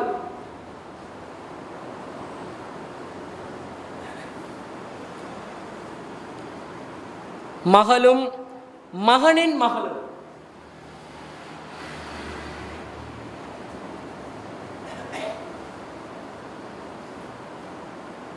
மகள் மகண்ட மகள், மௌத்தா போனவட்ட மகளிகிறா, மகண்ட மகள்.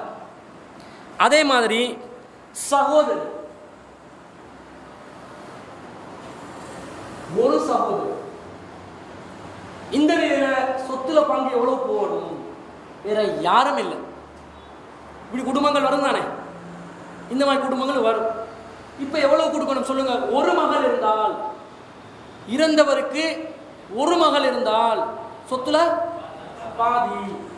பயப்படக்கூடாது, பார்த்தோன்னே பயப்படக்கூடாது, விஷயத்தை விளங்கிடணும். ஒரு மகள், ஒரு மகளுக்கு எவ்வளவு சொத்து? ஆஃப். ரேட் தெரிந்தானே எங்களுக்கு, அந்த ரேட்டை போட வேண்டியதுதான். இப்ப இவங்களுக்கு போவேணுமா? போவேல. சந்ததிகளும் மீகிறாங்க, சந்ததிகளும் மீகிறாங்க. இவங்களுக்கு போக மேல ஒரே அடிக்கு நேரடியாக போயிட்டு சகோதரியை போயிட்டு ஜாயிண்டாவோ மேலா மேய்க்குது.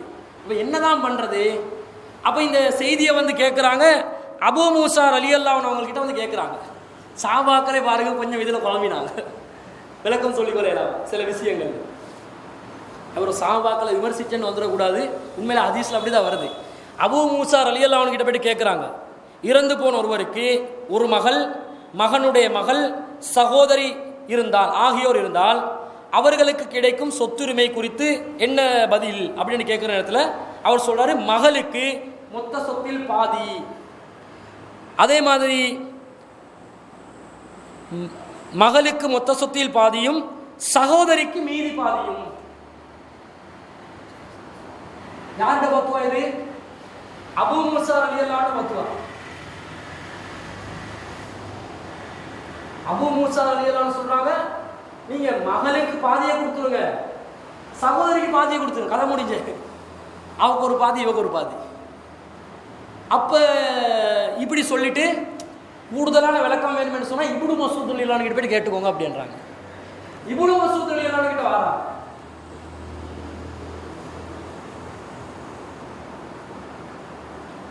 அவர் சொல்றாரு, இவர் சொன்ன மாதிரி நான் சொன்னா நான் வழி தவறி விடுவேன், நேர்வழி அடைய மாட்டேன், எனக்கு இப்படி சொல்ல இயலாது.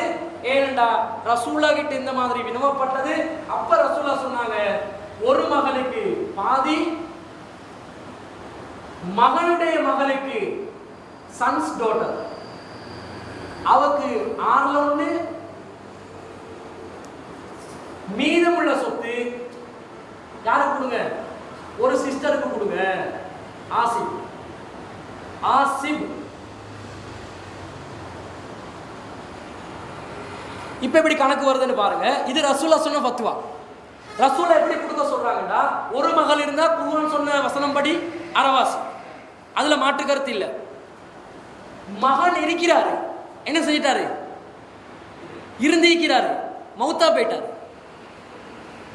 மகன் இருந்து மரணித்து விட்டார். இந்த மாதிரி ஒரு நிலை அடைஞ்சா என்ன செய்யறது?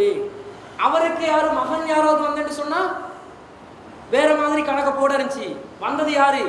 மகள் வந்துட்டதுனால 6ல் 1 கொடுங்க. இது ரசூலா சொன்ன விடை. இது நபி வழியில வரது.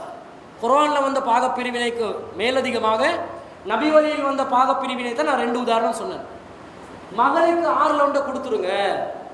அப்ப இந்த 2 பங்கையும் நீங்க கூட்டி பாருங்க. அரவாசியும் 6ல் 1 நீங்க கூட்டி பார்த்தீங்கன்னா எவ்வளவு வருது?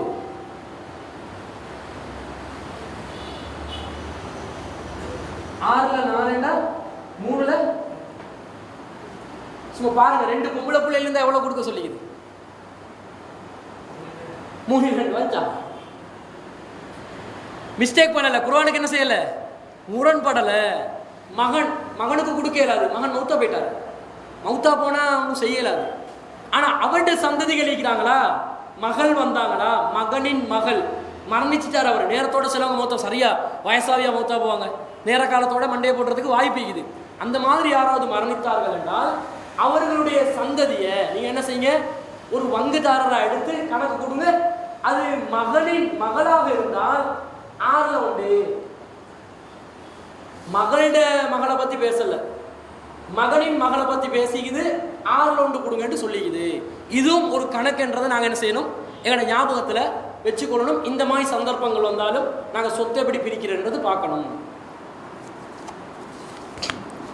அப்ப 3ல் 2 மடங்கு இந்த 2 பேருக்கு போனா சகோதரனுக்கு எவ்வளவு கிடைக்கும்? சகோதரிக்கு 3ல் 1 பங்கு வந்து கிடைக்கும். இது ரசூல் ஸல்லல்லாஹு அலைஹி வஸல்லம் நபி வழியில வரக்கூடிய ஒரு செய்தி. இந்த பங்குகளை நீங்க வேறையா எழுதிக்கோங்க. அப்ப நாங்க பார்த்ததுல ஹலாலாவை பத்தி பார்த்துட்டோம். ஆசிபாக வருபவர்களுடைய படித்தரங்களை நாங்க பார்க்கறதா இருந்தா முதலில் மகன் ஆசிபா வருவார். ஆசிப்ன்றது மிச்சமான சொத்தை பெற்றுக்கொள்ளக்கூடியவங்க. அதுல மகன் ஆசிபாக வருவார். மகன் இல்லாவிட்டால், மகன் இல்லை, ஆசிபா பெறத்துக்கு மகன் இல்லை, என்ன செய்யணும்? மிச்சமுள்ள சொத்தை பெறறதுக்கு யாரும் இல்லை, மகனும் இல்லை என்ற ஒரு நிலை வந்தால் மகண்ட மகன் அவட மகன் என்று கீழ் வரிசையில் இறங்கும் வரிசையில் அப்படியே போகணும் என்றது இஸ்லாம் சொல்லக்கூடிய விதியாக நாங்கள் பார்க்குறோம். அதே மாதிரி மகனும் இல்லை, மகனுடைய மகனும் இல்லை, இந்த நிலை வறுமையானால் யாரை பார்க்கணும்? தந்தை அல்லது தந்தையின் தந்தை. நாங்கள் அப்போதான் பார்த்தோமே, யாராவது மிச்சத்தை கொடுக்குறதுக்கு ஆக்கள் ஈக்கிறாங்கன்னு தேடினோமே, அந்த டைமில் மகன் வரலை, 2 பெண்கள் வந்தாங்க.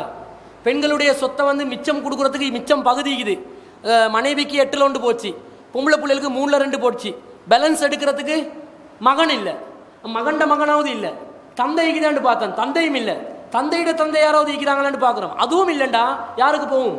சகோதரனுக்கு போகும். அப்போ இந்த ஏறு வரிசையில் இறங்கும் வரிசையில் யார் சொத்தை பெறுறதுக்கு நெருக்கமான ஆண்கள் ஈக்கிறாங்கன்னு பார்க்கணும். அந்த ஆண்கள் இல்லாவிட்டால் பிறகு வாரிசுதாரர்களாக யார் வருவாங்க? சகோதரன் அல்லது சகோதரி வந்து சேருவாங்க.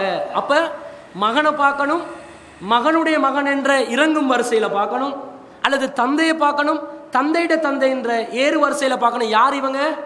ஆசிப், எச்சதாரர்கள். பேலன்ஸ் சொத்தை யாருக்கு? சகோதரி வாரிசா வந்துருவாங்க. இதுதான் ஆசிப் என்று சொல்லக்கூடிய அந்த எச்சதாரர்களுக்குரிய சட்டமாக நாங்கள் பார்க்கிறோம். சரியா? இப்ப சில உதாரணங்கள் தியரி சொல்ல போல சில நேரம் கஷ்டமா விளங்கும், பிராக்டிக்கல் செய்ய போல லேசா வரும். சரியா? என்ன சில கூட மூஞ்ச பார்க்க கூட கொஞ்சம் கவலையாக்குது, என்னடா இது சொல்றான் முழிக்கிறாங்களோ தெரியாது. ஆனால் இது அல்ஹம்துலில்லாஹ் நீங்கள் திருப்பி திருப்பி படிச்சிங்கண்டா நாங்கள் கூட என்ன செய்யணும், இதை கூடுதலாக ப்ராக்டிஸ் பண்ண தான் இந்த கணக்குகள் வந்து எங்களோட தலையில் நிற்கும். இந்த கணக்குக்கு நாங்கள் பழக்கப்பட்டவங்க இல்லை, அதனால் இந்த பங்கு ஞாபகம் வச்சுக்கொள்றதுக்கு கஷ்டம். அவருக்கு எவ்வளோ இவருக்கு எவ்வளோ வரிசையில் கேட்க போல சொல்கிறீங்க, இடையில கேட்க போல அதான் சண்டையும் போகுது. சகோதரிக்கு எவ்வளோ சகோதரிக்கு அடி தடி நடக்கிற அளவுக்கு சண்டை உள்ள ஆய்வில் இறங்கிதான் இந்த பாடமெல்லாம் படிக்க வேண்டியதாகுது. இதில் பாருங்க, சிம்பிளா இருக்கும். ஒவ்வொரு உதாரணமா செஞ்சு கொடுப்போம், நீங்க தான் பதில் சொல்லணும். ஒரு பெண் இறக்குறா, தகப்பன் ஈக்கிறார், தாய் ஈக்கிறாங்க, 2 பொம்பளை பிள்ளை. எப்படி தகப்பனுக்கு எத்தனை பங்கு வரும்? சந்ததிகள் இருந்தால் தகப்பனுக்கு 6 சந்ததிகள் இருந்தால் தாய்க்கு 2 பெண்களுக்கு. சரியா? இந்த மாதிரி சில உதாரணங்கள் போடுறேன், பங்குகளை சொல்லிக் கொண்டு போங்க. சரியா? இது சரி. ஒரு உதாரணம், ஒரு கணவன், ஒரு ஆண் மரணிக்கிறார், மனைவி இருக்கிறார், தாய் இருக்கிறார், அதே மாதிரி உடன் பிறந்த ஒரு சகோதரன் இருக்கிறார். பிரதரன் போடு.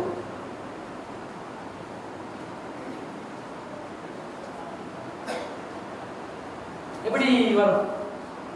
இவங்களுக்கு சந்ததிகள் இல்லை, போடலைனா போடாட்டி இல்லைன்னு அர்த்தம். சந்ததிகள் இல்லாட்டி தாய்க்கு மனைவிக்கு எவ்வளோ? தாய்க்கு சந்ததிகள் இல்லாட்டி இருந்தால் 6 இல்லாட்டி 3 ஒரு சகோதரன் இருந்தா என்ன செய்ய தேவையில்ல, தாய்க்கு போற பங்கை பத்தி வித்தியாசம் என்ன செய்யாது, நடக்காது. எத்தனை சகோதரர்கள் தான் நடக்கும்? மேற்பட்டு இருந்தால் அப்ப நடக்கும். சரியா?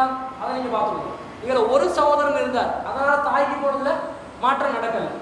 இப்ப இந்த கணக்கு எடுக்கிற எவ்வளவு வருது? 4 ரவுண்டு 3 ரவுண்டு எவ்வளவு? 12, 12க்கு 4 3, 12க்கு 3 4 எவ்வளவு வருது? 12ல 7, மீது 12ல 5 யாருக்கு போகணும்? பேலன்ஸ் ஆகுது சொத்து. இது யாருக்காவது கொடுக்கணும். யாருக்கு கொடுக்கறது? ஒன்று கீழே பார்க்கணும், சந்ததிகள் இருக்கிறாங்களா இல்ல, மேல பெற்றோர்கள், தாய் மட்டும் தைக்கிறான், யாரை பார்க்கணும்? தந்தை வழியில யாராவது இருக்கிறாங்கன்னு ஆண் நெருங்கிய ஆண் உறவினருக்கு தானே கொடுக்க சொல்றாங்க ரசூலுல்லாஹ். ஆண் உறவினர்கள் இருக்கிறாங்கன்னு பார்க்குறேன், யாரும் இல்லை. அப்ப யாருக்கு போகணும்? இறந்தவருடைய நெருக்கமான உறவு யாரு? ஒரு சகோதரனா இவருக்கு அந்த அமௌண்ட் விலகிச்சா. இப்ப தியரி பிராக்டிகலுக்கு வரப்போல லேஸ் ஆகிதா? லேஸ் ஆகிதா இல்லைன்னு பார்ப்போம். சரி, இப்ப ஒரு ஆண் மரணிக்கிறார், ஒரு மனைவி, ஒரு சன், ஒரு டாட்டர். எப்படி சொல்லுங்க? சந்ததிகள், இறந்தவருக்கு சந்ததிகள் இருந்தால் மனைவிக்கு எவ்வளவு? இவங்களுக்கு மீதம் உள்ளது 2. அப்ப சொத்தை 8 பிரிச்சு பேலன்ஸ் 7 வருமே. அந்த 7 என்ன செய்யணும்? ஆம்பளைக்கு 2 பங்கும் பொம்பளைக்கு 1 பங்கும் கொடுத்தா சரி. சரியா? இப்ப இதே மாதிரி திருப்பூர் ஆண் மரணிக்கிறார்.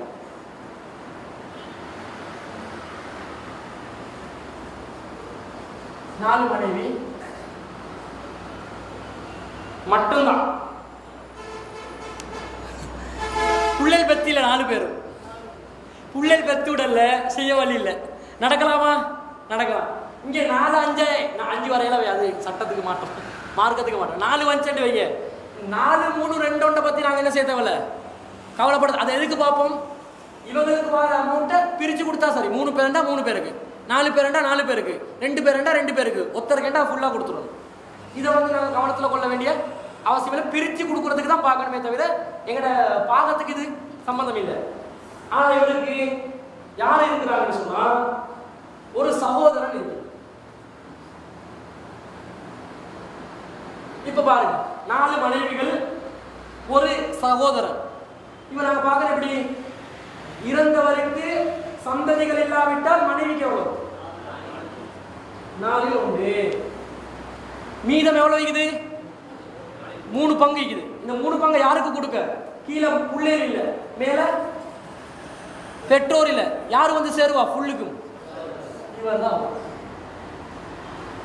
இப்ப யாரும் என்ன செய்யக்கூடாது? திட்டமிட்டு கொலை செய்யக்கூடாது. புள்ள எல்லாத்தையும் கொலை பண்ணி ஃபுல்லா அடிச்சு கொள்ளலாம்னு சொல்லி எல்லாத்தையும் விட்டுட்டு சகோதரன் என்ன செஞ்சிடக்கூடாது? தம்பி நான பிஸ்னஸ்ல நல்லா முன்னேறி நல்லா கடையெல்லாம் போட்டு பஜார்ல ஓக வேண்டிப்பார். ஈக்கிற புள்ளை எல்லாத்தையும் பார்த்து சொட் பண்ணி எல்லாம் போங்கடா, பொண்டாட்டி வாங்க நீ இருந்து தோல, பிரச்சனை இல்லை. அதை விட்டுருவாங்க. பொம்பளையில் தான் 2 விட்டுட்டு இவர் மட்டும் இருந்து டார்கெட் பண்ணும். அப்படி செஞ்சிடக்கூடாது. எல்லாம் பாதுகாக்கட்டும், எல்லாம் பிடிச்சிருவாங்க மறுமையில். சரி, இன்னொரு உதாரணம். இதே மாதிரி ஒரு ஆண் மரணிக்கிறார். மனைவி,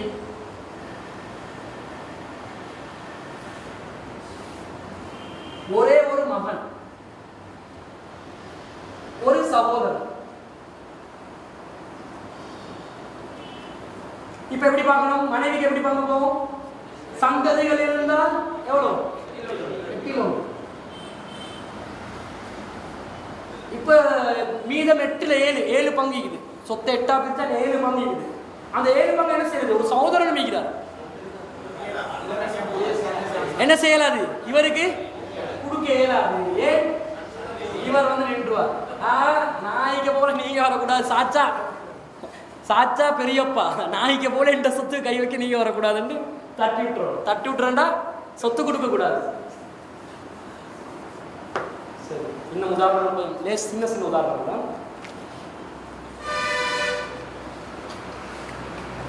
இதே மாதிரி ஒரு ஆண் மரணிக்கிறார், மனைவி நிற்கிறாங்க,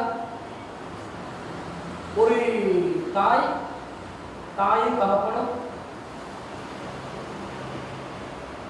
அதே மாதிரி மகன் ஒருத்தர். இறந்தவருக்கு சந்ததிகள் இருந்தால் மனைவிக்கு 8ல் 1. இதெல்லாம் இப்ப பட்பட்டு வந்துடணும். சரியா? 8ல் 1. தாய்க்கு சந்ததிகள் இருந்தால் தாய்க்கு, தகப்பனுக்கு, மகனுக்கு பேலன்ஸ். மகன் யாரு? ஆசிப். இப்போ இதில் வேற எத்தனை சகோதரன் இவருக்கு இருந்தாலும், எத்தனை சகோதரி இருந்தாலும், இவர்கிட்ட வாப்பா இல்லை அப்பா இருந்தாரு, இவருக்கு அப்பா ஒண்டிக்கிறாரு, கிராண்ட் ஃபாதர், அவரை நான் வருவாரா? ஃபாதர் வந்துட்டாரு, அதோட கிராண்ட் ஃபாதர் கதை முடிச்சு. மகன் வந்துட்டாரு, அதோட சகோதரன் கதை எல்லாம் முடிச்சு. இவங்கெல்லாம் வந்து நிற்பாங்க. அவர் ஃபேமிலியில் பெரிய ஒரு லிஸ்ட் இருந்ததுக்கு பயப்பட தேவையில்லை. சில முக்கியமான ஆக்கள் இருந்து சில ஆக்கள் வாரதை தடுப்பாங்க. அதுக்கு தான் நாங்கள் என்ன செஞ்சோம், மகுஜூ திரையிடப்பட்டவர்கள், அவங்களுக்கு கர்டன் போட்டு பூட்டி வரையலாது, லாக் பண்ணியாச்சு, கேட் க்ளோஸ். சொத்து பங்குன்ற சபைக்கே வரையலாது, வரையலான்னு வரலாம், பங்கு பெறையலாது. சரி, இன்னும் சில உதாரணம்.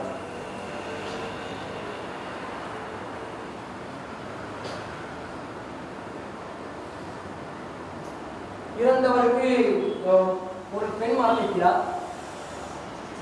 இந்த உதாரணங்களை நீங்கள் எழுதி கொண்டீங்கன்னா வீட்டில் போல உங்களுக்கு தனியாக என்ன செய்யலாம், அந்த பாகங்களை இப்படி கையால் மறைச்சிட்டு தனியாக போடுறது 7 மணி பார்த்துக்கோங்க. இவருக்கு வந்து ஒரு மனம் அடிக்கிறார், ஒரு கணவன் தைக்க முடியும், தகப்பன்,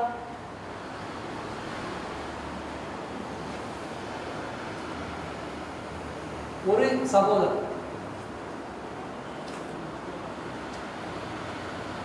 என்ன நிலை சொல்லுங்க பாவம். சந்ததிகள் இல்லை, இல்லாட்டி கணவருக்கு எவ்வளவு சந்ததி, இல்லாட்டி 8 உண்டா, 2 உண்டு. சந்ததிகள் இல்லாட்டி கணவருக்கு ஹாஃப் பெட்ரூம் சொத்துல மரணிக்கிறது வந்து இவட்ட மனைவி. பொண்டாட்டிட்ட சொத்துல அறவாசிக்கு யாருக்கு உரிமைக்குது? மாப்பிள்ளைக்கு தான் இருக்குது. அவர் முடிக்க போயிட்டு, திருமணம் முடிக்க போயிட்டு தானே மற்றவங்க எல்லாமே. ஆனால் புள்ள வந்துட்டா கணவரை விட யாருக்கு உரிமைக்குது? பிள்ளைக்கு வந்துடும். ரத்த பந்தமே அது. எப்படி பார்க்குதுன்னு பாருங்க இஸ்லாம். அது இவங்களுக்கு சந்ததிகள் இல்லாவிட்டால் எவ்வளவு? சந்ததிகள் இல்லாவிட்டால் தாய்க்கு 3/1, தாப்பனுக்கு இவருக்கு கிடைக்குமா? இங்க சும்மா சரி 2 பேர் வந்தா அல்லது 3 பேர் வந்தா இவங்களுக்கு எவ்வளவு வரும்? 6/1. இவங்களுக்கு வேலைக்கு தான் இப்ப பேலன்ஸ் ஃபுல்லா போயிட்டு இருக்கும். அவங்களுக்கு தாப்பனுக்கு 2/1 வருது, 6/1 வருதா? இந்த 6/2 பங்கு கொடுத்தோன்னே மீதமாவுமே அந்த மீதம் அப்படி வந்துடும். கணக்கு பார்த்து சரி 6/1 வரும், 6/5 வரும். பேலன்ஸ் ஃபுல்லா போயிட்டு யாருக்கு? பாப்பாவுக்கு போயிட்டு. அப்ப சந்ததிகள் இல்லாத நேரத்தில் ஹாஃப் இவங்களுக்கு போகும். அந்த மீதமானதுல மற்ற பேலன்ஸ் ஹாஃப் இருக்குது, அந்த ஹாஃப்ல உண்டு இவங்களுக்கு 5 இவருக்கு. தாப்பனுக்கு கூடிய கொடுக்குது இஸ்லாம். ஏனென்றா இந்த 3 சகோதரர் நாளைக்கு யார்கிட்ட சொத்துல பங்கு எடுப்பாரு? பாப்பா மூத்தா போனா 3 பிள்ளைகள் வந்து சொத்துக்கு பங்கு எடுப்பாங்க. அப்போ பாப்பட சொத்துல இருந்து அதிகமான சொத்து பிள்ளைகளுக்கு போயிட்டு சேரணும். பெண்ணுடைய சொத்திலிருந்து அதிகமான சொத்து பிள்ளைகள் போறதை விட ஆணுடைய சொத்திலிருந்து அதிகமான பங்கு பிள்ளைகளுக்கு போயிட்டு சேரணும் என்றது இஸ்லாம் பார்க்குது. சரியா? அதே புரிஞ்சிடும்.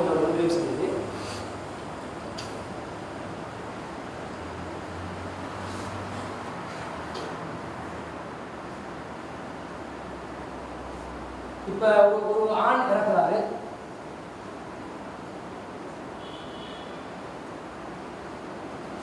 இவருடைய தகப்பனைக்கிறார், ஒரே ஒரு மகள் இருக்கிறார்.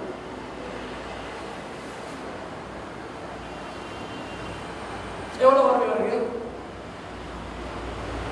இறந்தவருக்கு சந்ததிகள் இருந்தால் தகப்பனுக்கு ஒரே ஒரு பெண் இருந்தால் ஒரே ஒரு பொம்பளை பிள்ளை மட்டும் இருந்தா. இப்ப இதை கொஞ்சம் எடுங்க பார்ப்போம். 6 நோண்டையும் 2 நோண்டையும் எடுங்க.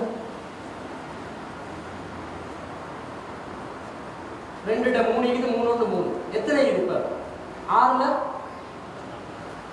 பேலன்ஸ் 1 மீது, 6ல இன்னும் 2 பேலன்ஸ் ஆகும். இதை யாருக்கு கொடுக்குறீங்க? பார்க்கணும். கீழே மகன் யாராவது ஈக்கிறான்னு பார்க்கணும். மேலே யாராவது வந்து சிக்கத்தானே செய்வாங்க. ஒரு சகோதரன், ஒரு ஆண், நெருங்கிய ஆண் உறவுல யாராவது வந்து நின்ட்டாருன்னு சொன்னான், இவருடைய டாட்டர்ட மகன் வார, டாட்டர்ட மகன்,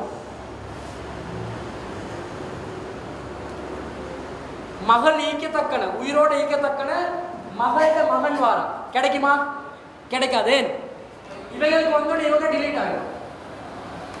சரியா? அவங்களுக்கு கிடைக்காது. கீழே யாராவது ஆண் நெருங்கிய உறவினர் ஈக்குதான்னு பார்க்கணும். இவருக்கு யாராவது சகோதரன் ஒன்று இருந்தால் பேலன்ஸ் 6/2 அவருக்கு கொடுத்துடலாம். யாராவது ஒரு சகோதரியா இருந்தாலும், சகோதரன் கீழேயும் இல்லை மேலேயும் இல்லை, ஒரே ஒரு சகோதரி மட்டும் வந்து மீறா. யாருக்கு? இவருக்கு. வேற யாருமே இல்லை என்ற நிலையில் ஒரே ஒரு சகோதரி மட்டும் போயிட்டு நின்றால் இந்த எச்சதை என்ன செய்யணும்? அவ ஃபுல்லா எடுத்துக்கொள்வா. வேற வழி இல்லையே, யாருக்காவது கொடுத்தாகணுமே. ஆனா ஹலாலாவுடைய சட்டத்துல ஒரே ஒரு சகோதரி மட்டும் இருந்தால் சந்ததி இல்லாட்டி தான் அந்த பங்கு. இங்க சந்ததி வந்துட்டாங்க, வந்து சுட்டி இது ஹலாலாவுடைய சட்டத்தின் அடிப்படையில் போச்சா? ஹலாலா படி போவல்ல. ஹலாலா எப்படி போகும்? சந்ததி இல்லாவிட்டால் மாத்திரம்தான். இங்க இது வந்து சேர்றது எப்படி? மிச்சம் பேலன்ஸ் ஆகிருச்சு. கீழே பார்த்தாலும் ஆம்பளை இல்லை, மேலே பார்த்தாலும் ஆம்பளை இல்லை. சரி, கிராஸ் ரூட்ல யாராவது வராங்கன்னு பார்க்கணும். சகோதரன் சகோதரி இறந்தவட்ட சகோதரனும் இல்லை, ஒரே ஒரு சகோதரி மட்டும் வந்து மீறா. என்ன செய்ய? பேலன்ஸ் தூக்கி அவட கையில கொடுத்துட வேண்டியதான். சந்ததி இல்லாத நிலையில் கொண்டாட்டி மூத்து, உம்மாவும் மூத்து, பாப்பா மட்டும்தான் இருக்கிறாரு, ஒரே ஒரு சகோதரி இருக்கிறார். இப்ப என்ன செய்யறது? பாப்பாக்கு எவ்வளவு போகும்? சந்ததி இல்லாட்டி உம்மாவும் இல்லை.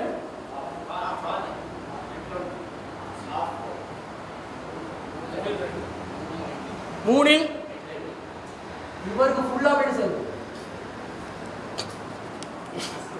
ஆசிபா வந்துருவாரு. ஒரே ஒரு ஆணாகிறாரு. நீங்க பங்கு போட்டீங்கன்னா பங்கு அடிப்படையில் 3/2. திருப்பி பேலன்ஸ் 3 யாருக்கு கொடுக்க? கீழே போறோம், யாராவது இருக்கிறாங்களா? மேல போகல, திருப்பி இவர் வந்து நிற்பார். நான் தான் தைக்கிறேன், வேற யாருமே இல்லை. ஃபுல் சொத்துக்கு நான் தான் சொந்த காரணமா.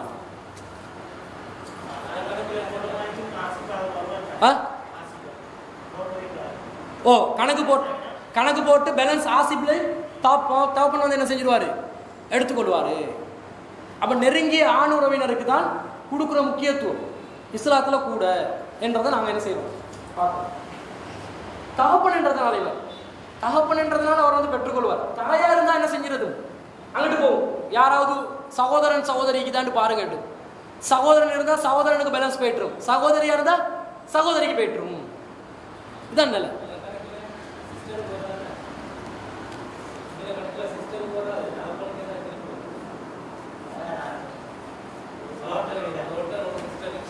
அப்பையும் ஃபாதர் இருந்தா ஃபாதருக்கு தான் வந்துடும். ஃபாதர் இல்லாம மதர் ஆகிடும். மதர் ஒரு டாட்டர். இப்போ வாரா சிஸ்டர். இப்போ என்ன செய்யும்? ஃபாதரா இருந்தா ஃபாதருக்கு தான் வந்துடும், மாற்று கருத்து இல்லை. அவருக்கு தான் வந்து சேர்ந்துடும். பங்கும் கிடைக்கும், மிச்சமும் கிடைக்கும். மதரா வந்தா மேல ஏறுறதுக்கு ஏலா, பிளாக் ஆக்குது. இன்னும் வந்து நிற்கிறாங்க, கொடுக்குறதுக்கு ஏலாது, கீழே இல்லை. அப்போ யாருக்கு வந்துடும்? சகோதரிக்கு வந்து சேர்ந்துடும். சரி, அது நல்ல சுட்டி காட்டாது, அது சரியான விஷயம். இந்த மாதிரி இன்னும் பல உதாரணங்களை நாங்கள் பார்த்து, உங்களுக்கு தெளிவில்லாத ஏதாவது ஒரு இடம் இருந்தால் கொஞ்சம் அதை கேட்டுக்கோங்க. இந்த குர்ஆன் வசனங்களை நல்ல கொஞ்சம் திருத்தமாக நீங்கள் பார்த்தீங்கன்னு சொன்னால் உங்களுக்கு தெளிவாக விளங்கிடும். அல்லாஹ் தஆலா தெளிவாக சொல்கிறான், உங்களுக்கு சந்ததிகள் இல்லாத நிலை இருந்தால், அதே மாதிரி தகப்பனும் இல்லாத ஒரு சூழ்நிலை இது, பெற்றோர்களும் இல்லை, அந்த டைமில் நீங்கள் ஒரு சகோதரியாக இருந்தால் அவளுக்கு அரைவாசி கொடுத்துருங்க. 2 சகோதரியாக இருந்தால் 3/2 கொடுத்துருங்க. சகோதரியும் சகோதரர்களும் கலந்துருந்தாங்கண்டா ஆணுக்கு பெண்ணுக்குள்ள அந்த பாகத்தின் அடிப்படையில் 1/2 அடிப்படையில் கொடுத்துருங்க. ஒரே ஒரு சகோதரன் மட்டும் இருந்தால் மொத்த சொத்தையும் அவர் எடுத்துக்கொள்ளட்டும். இது ஹலாலாவுடைய சட்டம். ஹலாலா சட்டம் வந்து சந்ததிகள் இல்லாத நிலையில், தகப்பன் மேல் மட்டத்தில் இல்லாத நிலையில் தான் ஹலாலா போய்ட்டு சேரும். அது இல்லாமல் பொதுவாக மிச்சம் வரக்கூடிய மிச்சமான சொத்து வரும். பல உதாரணங்கள் பார்த்தோம். அப்படி உதாரணங்களில் மிச்சம் வரக்கூடியது முதல்ல யாருக்கு அதை கொடுக்கணும் என்று சொன்னால் மகன் தான் அதுக்கு மிகவும் நெருக்கமானவர். ஏண்டா ரசூலா சொன்னாங்க, ஆசிபில் நெருங்கிய ஆண் உறவினருக்கு தான் அதிகமான பங்கு இது என்ற அடிப்படையில் ஆணுக்கு வந்துடும்.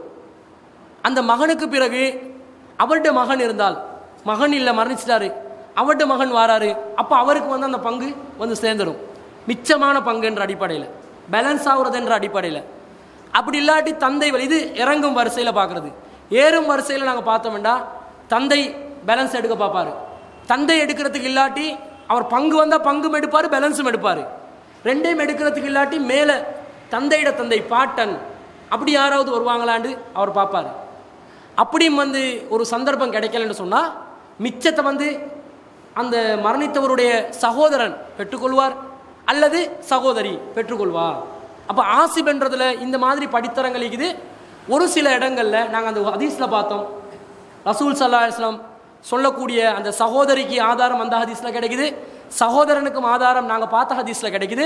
குர்ஆன் வசனங்கள் ஏனைய சட்டத்தை சொல்லுது. இதான் ஹலாலாவுடையும் ஆசிபுடைய சட்டமாகுது. சில நடைமுறை உதாரணங்களை பார்த்தோம். இன்ஷா அல்லாஹ் அடுத்த வாரம் நாங்கள் திரையிடப்பட்டவர்களும் யாருன்னு விளங்கிட்டீங்க. அவங்க இந்த சந்ததிகள் வார நேரத்தில் அல்லது பங்குதாரர்கள் வார நேரத்தில் ஒரு சில உறவினர்கள் இருந்தாலும் அவங்களுக்கு பங்கு கிடைக்காது. அந்த நிலையில் அவங்க திரையிடப்படுறவங்க என்ற அடிப்படையில் அவங்க ஒதுங்கி போய்ட்டுருவாங்க. அதையும் பார்த்துட்டோம்.